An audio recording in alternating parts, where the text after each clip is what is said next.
ఇక్కడ గండదీపం ఎట్లయితే మనం రాజన్న ఆలయంలో గండదీపం ఉంటుంది, ఎవరైతే ప్రత్యేకంగా గండదీపం వెలిగిస్తాం మీకు రాజన్న స్వామికి గండదీపం వెలిగించాలి అని కోరుకున్న భక్తులు ఎవరైతే ఉంటారో వాళ్ళు ఖచ్చితంగా గండదీపం ముట్టించే వెళ్తారు, స్వామికి గండదీపాన్ని సమర్పించే వెళ్తారు.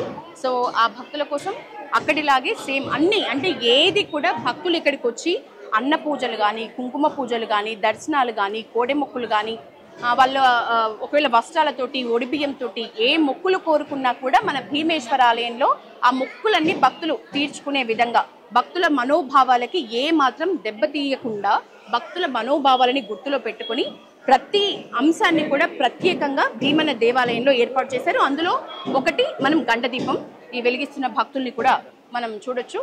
అమ్మ ఎప్పట్లాగే వస్తున్నారా గండదీపం వెలిగించడానికి? ఆ గుడిలో వచ్చినంత రష్ వస్తున్నారా, ఏమైనా తగ్గిండ్రా? వస్తుండ్రా? అది మొత్తానికి అయితే ఏం భక్తులు అయితే సందడి ఏం తగ్గలేదని చెప్తున్నారు.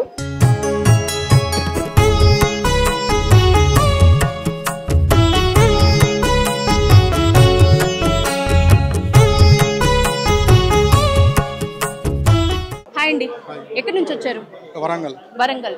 ఇప్పుడు వరంగల్ నుంచి ఎన్ని ఇయర్స్ కి ఒకసారి వస్తారు మీరు మామూలుగా వేములవాడకి? నేను ఇక్కడ ఉన్నాను, యుఎస్ లో ఉంటాను. సో ఇండియాకి విజిట్ చేసినప్పుడల్లా ఇక్కడికి వచ్చి దర్శనం చేస్తాను. అమ్మవారు రెగ్యులర్ గా వస్తారా?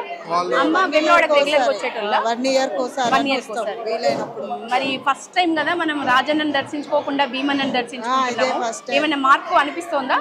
ఇక అంటే ఇక బానే ఉంది, అక్కడ కొంచెం వేరే, ఇక్కడ బానే ఉంది. ఇప్పుడే కదా ఫస్ట్ టైం వచ్చింది, పర్వాలేదు, బానే ఉందా? ఏమి ఇబ్బందులు జరగలేదా? ఇబ్బందులు ఎట్లా పార్క్ అంటే వెహికల్ లో వచ్చారా? వెహికల్ వచ్చారు. ఓకే. ఏమైనా ఇబ్బందులు అంటే పార్కింగ్ స్థలం నుంచి కొంచెం భీమన్న ఆలయం అయితే దూరం కదా, అదేమైనా ఇబ్బంది అనిపించిందా? ఏ మొక్కులు అమ్మ మీవి? మావి కోడె మొక్కు ఉంది, అభిషేకం ఉంది, మరి ఉన్నదో లేదో తెలియదు. టికెట్స్ ఎక్కడ ఇస్తారు? టికెట్స్ ఎక్కడ ఇస్తారో తెలియదా? ఓకే.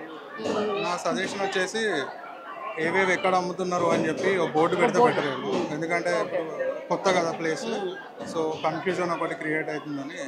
ఓకే. ఒక బోర్డులో అన్ని ఎక్కడెక్కడ అంటే సూచిక బోర్డులు ఎక్కడెక్కడ ఉన్నాయి కానీ అన్ని కలిపి ఒక చోట ఉండాలి అని, అంతేనా? రైట్. భీమన్న ఆలయానికి వెళ్ళుటకు దారి, బద్దిపోచమ్మకు వెళ్ళుటకు దారి అనేది రెగ్యులర్గా మనం చూస్తూ ఉంటాం. కానీ కోడి మొక్కులైనా సరే, ఏ పూజలైనా సరే, ఏవైనా సరే భీమన్న ఆలయంలోనే. సో దానికి సంబంధించి ఇప్పుడు వీళ్ళు నిత్యాన్నదానము లేకపోతే పూజలు ఇట్లాంటి వాళ్ళు చేసుకునే వాళ్ళు ఎక్కడ టికెట్లు ఇస్తారు అనేది మాత్రం వాళ్ళకు కొంత తెలియని పరిస్థితి అయితే ఎదుర్కొంటున్నారు. భూపాలపల్లి కోడి మొక్కులైనా మీ మొక్కు ఇంకేమైనా ఉందా? కోడి మొక్కులు, పోషమ్మ బోనాలు, తదితర వివరాలు. ఓకే. అయితే మామూలుగా ఎప్పట్లానే అనిపిస్తుందా? ఇప్పుడు రాజన్నని దర్శించుకున్నట్టే ఉందా ఇక్కడ భీమన్నని కూడా? భీమన్నని కూడా ఎప్పట్లానే అనిపిస్తుంది. ఇప్పుడే ఫస్ట్ టైం మేము భీమన్న దర్శనానికి రావడం. ఇప్పుడు రాజన్నకి భీమన్నకి ఏమన్నా తేడా కనిపిస్తుందా? టెంపుల్లో తేడా కనిపిస్తుందండి. ఎట్లాంటి తేడా ఉంది? ఇది కొంచెం పెద్దగా అనిపిస్తుంది. ఇది పెద్దగా అనిపిస్తుంది, కొంచెం విశాలంగా ఉంది, ఫెసిలిటీస్ కూడా బాగున్నాయి, నీట్గా ఉన్నాయి. ఓకే. ఓకే. ఫెసిలిటీస్ కి సంబంధించి అయితే భక్తులు నిజానికి హ్యాపీగానే ఉన్నారు. నిజానికి ఒక విషయం చెప్పాలి, భీమన్న టెంపుల్ ఖచ్చితంగా రాజన్న టెంపుల్ కంటే విస్తరణలో కొంచెం పెద్దది కాబట్టి భక్తులు నిండుగా ఉన్నప్పటికీ కూడా ఇప్పుడు మన కెమెరామెన్ కిరణ్ ప్యాన్ చేస్తే భక్తులు ఎక్కడికక్కడ నిండుగా ఉన్నారు. కానీ ఆలయం విశాలంగా ఉండటం వల్ల మనకి రాజన్న ఆలయంలో కిక్కిరిసిపోయి దగ్గరికి 10లు 100లు కనిపిస్తున్నట్లు ఇక్కడ భక్తులు కనిపించట్లేదు. ఎందుకంటే చాలా విశాలంగా ఉంది, మంచిగా ఎక్కడ కూర్చోవడానికైనా స్థలం ఉంది, బెంచ్ల టైప్ ఉన్నాయి. సో ఏర్పాట్లు అయితే మంచిగానే ఉన్నాయి. ఎన్నో ఏళ్ళకి ఇది 11 ఏళ్ళు సుమారు ప్రతిపాదన వచ్చి కూడా 11 ఏళ్ళకి నోచుకుంది మన రాజన్న ఆలయం పునర్నిర్మాణానికి. రాజన్నని ఏమాత్రం కదపకుండా పునర్నిర్మాణం నిజానికి యాదగిరిగుట్ట స్థాయిలో అంత పెద్ద స్థాయిలో చేశారనే ఒక మాట అయితే వినిపిస్తుంది. చూడాలి 2 years తర్వాత మనకి ఆ ప్రతిఫలం అనేది దొరుకుతుంది. కానీ భక్తులైతే చాలా హ్యాపీగానే భీమన్నను కూడా రాజన్నలాగే దర్శించుకుని వెళ్తున్నారు.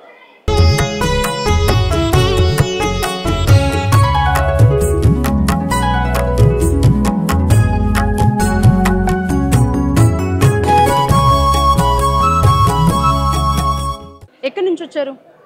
గోదావరి. ఎవ్రీ ఇయర్ వస్తూ ఉంటారా రాజన్న ఆలయానికి? ఈసారి కొత్తగా మనం భీమన్న ఆలయంలో భీమన్నను దర్శించుకుంటున్నాం. ఏమైనా మార్పులు లేకపోతే ఏమైనా ఇబ్బందులు ఎదుర్కొంటున్నారా? మార్పులు అయితే చాలా జరుగుతున్నాయి. అంటే ఇలా మార్పులు జరిగితే మాకు కూడా హ్యాపీనే, ఎందుకంటే అంత ఇరుకు ప్లేస్, అందులో రావడానికి ఇబ్బందులు పడేవాళ్ళం. మార్పులు జరుగుతుంది అంటే ఓకే సంతోషమే, కానీ ఈసారి దర్శనానికి కొంచెం మేము అప్పుడున్న ఫెసిలిటీస్ లేవని కొంచెం ఇబ్బంది అంటే పర్లేదు, బాగానే జరిగినాయి. అయితే ఈ మార్పులు మీరు స్వాగతిస్తున్నారు. అమ్మ, ఇప్పుడు రాజన్నను దర్శించుకుంటే మనకు ఆ వైబ్రేషన్ వేరు. స్వయంభూ స్వామివారు ఇక్కడ భీమన్నను కూడా అంతే వైబ్ ఉందా? అంటే అడగొచ్చో లేదో, భీమన్నని రాజన్న స్వరూపంగానే చూస్తున్నారా? అవును, చూస్తున్నాం. ఎందుకంటే అది భీమన్న కూడా ఆయనది ఒక ప్రతిరూపమే కదా, ఇంకొక రూపమే కదా. దేవుడు ఎవరైనా ఒకటే అంటారు. ఒకటే. మీకేమైనా అంటే పార్కింగ్ వెహికల్లో వచ్చారా? ఎట్లా వచ్చారు సార్? వెహికల్లో వచ్చారు. ఎవ్రీ ఇయర్ వచ్చే మొక్కులే కదా ఇవి. సో మనం రాజన్న ఆలయంకి పార్కింగ్ చేసే స్థలంకి, భీమన్న ఆలయంకి పార్కింగ్ నుంచి వస్తున్న మన ఈ వే అయితే ఏదైతే ఉందో అదేమైనా లాంగ్ అనిపించడం, అదేమైనా కష్టం అనిపించడం? అట్లేం లేదండి. మేము ఎప్పుడు పార్కింగ్ చేసే ఏరియాలోనే పార్కింగ్ చేసుకుని ముందు అక్కడ దర్శనం చేసుకుని ఇక్కడికి వచ్చాము. మీరు గమనించిన మార్పులు ఏంటి? ఏం కనిపించినాయి కొత్తగా? మేమేంటంటే ఈసారి సమ్మక్క జాతర వస్తుంది కదా, ఆఫ్టర్ ఈ ఫెస్టివల్ తర్వాత పెడితే బాగుండేది అని మేము అనుకుంటున్నాం. ఓకే, ఎట్లా అనిపించింది స్వామి భీమన్నని దర్శించుకుంటే? బాగుందా?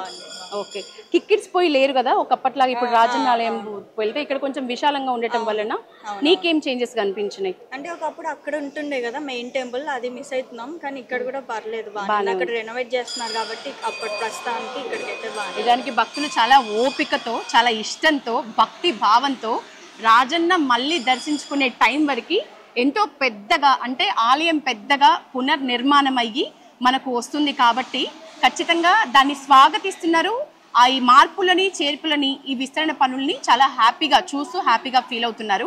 ఒకటైతే ప్రతి భక్తులు చెప్తున్న పరిస్థితి, సమ్మక్క సారలమ్మ జాతర తర్వాత ఇది పెట్టుకుని ఉంటే బాగుండేది, అప్పటి వరకు రాజన్నని దర్శించుకునే భాగ్యం మాకుంటే బాగుండేదని. ఇక్కడ మనం భీమన్న ఆలయానికి వచ్చే ప్రతి భక్తులకి మనకు తెలుసు, ఈ చెట్టు, ఈ వృక్షము కొన్ని వేల సంవత్సరాల కిందది. భీమన్న ఆలయంలో ఒక ప్రత్యేక ప్రధాన ఆకర్షణ అంటే నిజానికి ఈ వృక్షమే. ఈ రావి చెట్టు మన ముందు ఒక 10 తరాలు చూసుంటది. ఈ రావి చెట్టుని మన తరాల నుంచి మన పిల్లల తరాలు కూడా ఖచ్చితంగా చూడాల్సిందే. ఈ చెట్టు మాత్రం నిజంగా ఎన్నో సార్లు వస్తున్న భక్తులకి అదే చెట్టు మనకి దేవుడితో ఈక్వల్గా, దైవ సమానంగా మనకి ఈ భీమన్న ఆలయంలో కనిపిస్తుంది. భీమన్న ఆలయానికి ఆనుకునే మనం ఆంజనేయ స్వామి ఆలయం కూడా చూడొచ్చు. మనము రాజన్న ఆలయానికి వెళ్తే ఎట్లయితే అమ్మవార్లు ఉంటారో, ఎట్లయితే మనకి గండదీపం ఉంటుందో, ఎట్లయితే కోడె మొక్కులు ఉంటాయో, ఎట్లయితే హనుమంతుడి భక్తులు హనుమంతుని కూడా దర్శించుకుంటారో, అట్లనే మనకి ఈ హనుమంతుడి ఆలయం కూడా చిన్నపాటి ఆలయం. ఇది కూడా ఎప్పటి నుంచో చాలా ఏళ్ల నుంచి ఉన్న ఆలయమే. ఇక్కడ కూడా హనుమంతుని భక్తులు ప్రత్యేకంగా హనుమంతుడిని దర్శించుకొని మొక్కి స్వామివారి మోక్షం ప్రసాదించమని స్వామివారిని వేడుకుంటూ వెళ్తున్న పరిస్థితి.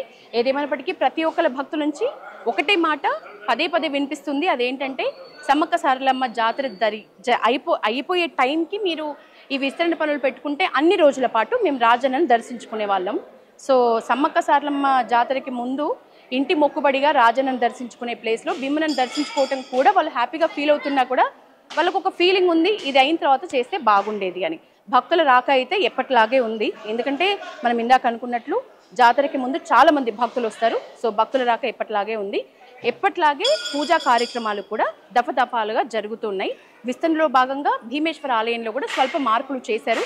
ఆలయం విశాలంగా ఉంది. భక్తులు హ్యాపీగా తండోపతండాలుగా వచ్చి దర్శించుకుని వెళ్తున్న పరిస్థితి.